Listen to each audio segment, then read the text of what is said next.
दोस्तों नमस्कार। आज की जो हमारी क्लास है ये बहुत इम्पोर्टेंट क्लास है क्योंकि अभी तक हमने जो भी थ्योरेटिकल चीज़ें पढ़ी हैं कि किस तरह से आप अपनी कुंडली में धन के योगों को देखेंगे कि आपके चार्ट में कौन-सा ग्रह आपके धन को दे रहा है या नहीं दे रहा है।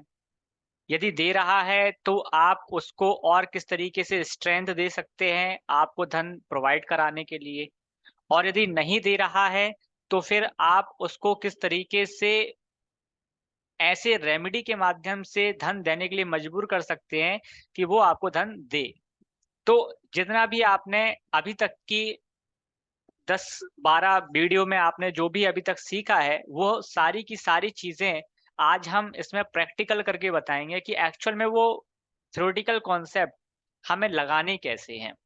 देखिए, यहाँ पर हमने एक चार्ट शेयर किया हुआ है, जहाँ पर हम आपको ये बताने की कोशिश कर रहे हैं कि ये मेथड हमने 3 तरह से अप्लाई करके देखा है। एक लगन चार्ट जिसको हम D1 का चार्ट कहते हैं, जिसको हम कुंडली कहते हैं। ये केस उनके लिए रहेगा जिनके पास कुंडली की डिटेल्स हैं, जिनकी डिटेल्स सही हैं, जिनके पास कुंडली की डिटेल्स एक्यूरेट हैं, टाइम सही है, बर्थ टाइम सही है, प्लेस सही है, डेट सही है, वो लोग लगन D1 चार्ट का यूज़ कर सकते हैं। लगन D1 चार्ट से ही लाल किताब का वर्षफल का चार्ट बन जाता है। किसी भी सॉफ्टवेयर के माध्यम से आप चाहे तो एस्ट्रोसेज सॉफ्टवेयर का माध्यम से आप अपने लाल किताब वर्षफल का चार्ट यूज़ कर सकते हैं। तो आपको वहाँ पर ये चार्ट आसानी से बनता हुआ दिखाई दे जाएगा। लेकिन ऐसा कोई व्यक्ति है जिसके पास कोई अपनी डिटेल्स नहीं है, कोई कुंडली नहीं है। अब वो कैसे जाने कि मेरे लिए क्या अभी धन के योग बन रहे हैं? क्या मुझे अभी धन की प्राप्ति हो सकती है? और यदि नहीं हो रही है या कुछ रुकावटें आ रही हैं, समस्याएँ आ रही हैं, तो फिर आप किस तरीके से आप उस व्यक्ति के जीवन में भी धन के योग बना सकते हैं? उसके लिए जब भी सामने वाला क्लाइंट आपसे ऐसे क्वेश्चन जो फाइनेंस के रिगार्डिंग हो, फाइनेंस के हिसाब से हो, उसके जीवन में, उसकी कुंडली में आप क्या कर सकते हैं, होरारी चार्ट के माध्यम से भी धन के योगों को बना सकते हैं, धन के योगों को देख सकते हैं। या फिर अपने धन के इवेंटों को उस हिसाब से मैनिपुलेट भी कर सकते हैं, इम्प्लीमेंट भी कर सकते हैं। इम्प्लीमेंट या मैनिपुलेट का मतलब यहाँ पर ये हो गया, लेट्स सपोज़ कि किसी व्यक्ति को कोई चीज़ या कोई डील होनी थी या कहीं से पैसे आने थे। अब लेकिन वो चीज़ पैसे नहीं आ रहे हैं या पैसे आने में प्रॉब्लम आ रही है। आप क्या करेंगे, आपने तुरंत का होरारी चार्ट बना लिया। तुरंत होरारी चार्ट में आपने देखा कि अभी इसके जो पैसे हो रहे हैं, अभी तो यहाँ पर कोई भी धन का योग नहीं बन रहा है। यदि धन का योग नहीं बन रहा है, तो फिर वहाँ पे रेमेडी करने से क्या होगा? रेमेडी करने से हो सकता है कि 50% रिकवरी हो भी जाए।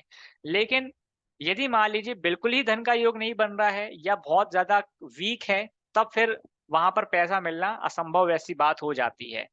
यदि मान लीजिए आपके चार्ट में थोड़ा बहुत पैसे का मिलने का योग है और आपका ऐसा इवेंट घटित होने वाला है, तो आप हमारे द्वारा बताई गई लाल किताब की रेमेडी या जो हमने और भी अदर रेमेडी बताई हैं, उन रेमेडी को करके आप वो योग होरारी चार्ट में, लाल किताब के वर्षफल के चार्ट में, लगन के चार्ट में लगाकर आप अपने जीवन में पैसे के योगों को बना सकते हैं। अब देखिए यहाँ पर आप जानते हैं कि हमने बहुत तरह-तरह की रेमेडी बताई है, हर प्लैनेट की रेमेडी बताई है, हर योग की रेमेडी बताई है। अब वो कौन-सी रेमेडी करना है और उसका चयन कैसे किया जाए? कौन-सी रेमेडी को सबसे प्रायोरिटी पे ध्यान देना है और कौन-सी रेमेडी को प्रायोरिटी पे ध्यान नहीं देना है? उसका मैं तरीका आपको बताता हूँ कि आपके पास जो भी चार्ट मौजूद है, आपके पास जो भी चार्ट मौजूद है, चाहे वो लगन हो, चाहे वर्षफल हो, चाहे होरारी हो। आप उस चार्ट के दौरान ये देखिएगा कि उसमें कोई ना कोई दशा तो चलती दिखाई देगी ही देगी। आप यदि लगन चार्ट देखेंगे तो आपकी कोई विंशोत्तरी दशा चल रही होगी। आप यदि होरारी चार्ट भी देखेंगे तो उसमें भी कोई ना कोई दशा चल ही रही होगी। और यदि आप वर्षफल चार्ट भी देखेंगे तो भी उसमें कोई ना कोई दशा चल ही रही होगी।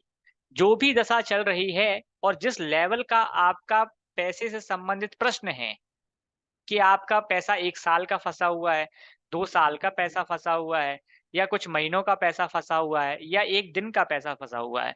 जिस हिसाब से भी आपका पैसा फँसा हुआ है, पैसा कहीं न कहीं रुका हुआ है, पैसा नहीं मिल रहा, पैसे का योग नहीं बन रहा, उस हिसाब से आप दशा को देखिएगा। क्योंकि हमारे पास 5 टाइप की दशाएँ हैं।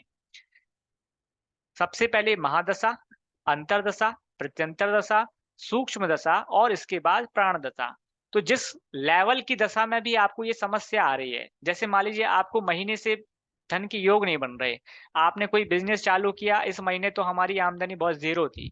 मतलब हमारे उस महीने में जो भी दशा चल रही है, उसका आप उपाय करेंगे। आप उसका उपाय करेंगे। यदि आपको कोई दिन है जिसमें पैसे आने थे बट पैसे नहीं आ पा रहे हैं या हमारे पास पैसे बिना किसी प्रॉब्लम के आ जाएँ, उसके लिए आप वो उपाय कर सकते हैं। या फिर 2 महीने, 3 महीने, 10 महीने की प्रॉब्लम है तो आप प्रत्यंतर दशा या फिर अंतर्दशा को देखकर भी उपाय कर सकते हैं। इसके अलावा भी यदि आप सारी की सारी दशाओं का भी उपाय करते हैं, तो भी कोई दिक्कत नहीं बनती है। इसके अलावा हम जो भी उपाय बता रहे हैं हम जो भी उपाय बता रहे हैं, वो हमारे द्वारा और बहुत सारे खास एस्ट्रोलजरों के द्वारा जिनके अंदर रहकर हमने ये चीज़ें सीखी हैं, उनके द्वारा ये आज़माए गए हैं। तो हमने बहुत ही अच्छे यहाँ पे रिज़ल्ट देखने को मिले हैं। लेकिन उसमें हमने कुछ अपनी रिसर्च करके और ऐड ऑन करके इसको और अच्छे बेहतरीन तरीके के साथ आपके साथ इसमें शेयर किया हुआ है। अब आप इसमें ये चीज़ भी समझिएगा कि आपने इस क्लास में धन के बहुत सारे योगों को समझा है, उनको बनाना सीखा है, उनकी रेमेडी को सीखा है। यदि जो भी आपने सीखा है, उसमें जब आप ये देख रहे होंगे कि हो सकता है कि वहाँ पर कोई मेलेफिक प्लैनेट भी काम करता हुआ दिखाई दे। वहाँ पर एक के साथ कई मल्टीपल प्लैनेट भी कॉम्बिनेशन बना रहे हों। देखिए, योग तो बनाएँगे ही, बहुत सारे प्लैनेट शत्रु भी होंगे, बहुत सारे प्लैनेट के कारण कुछ डिसकंटिन्यू योग भी होगा, नेग्लेक्शन ऑफ योग भी होगा।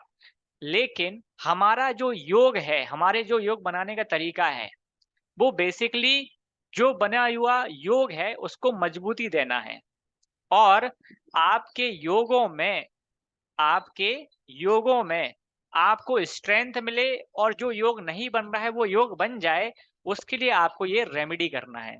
जिसको करने के बाद हमें 1 वीक, 1 डे, 1 मंथ में भी रिजल्ट देखने को मिल गए हैं। आई होप कि आपको ये कॉन्सेप्ट समझ में आ गया होगा। इस कॉन्सेप्ट को हमने डिटेल्स में क्लास में समझाया हुआ है। बाकी इस कॉन्सेप्ट को हम नेक्स्ट क्लास में भी और अच्छे बेहतरीन तरीके से प्रैक्टिकल के साथ समझाने की कोशिश करेंगे। आज के लिए जय श्री राम।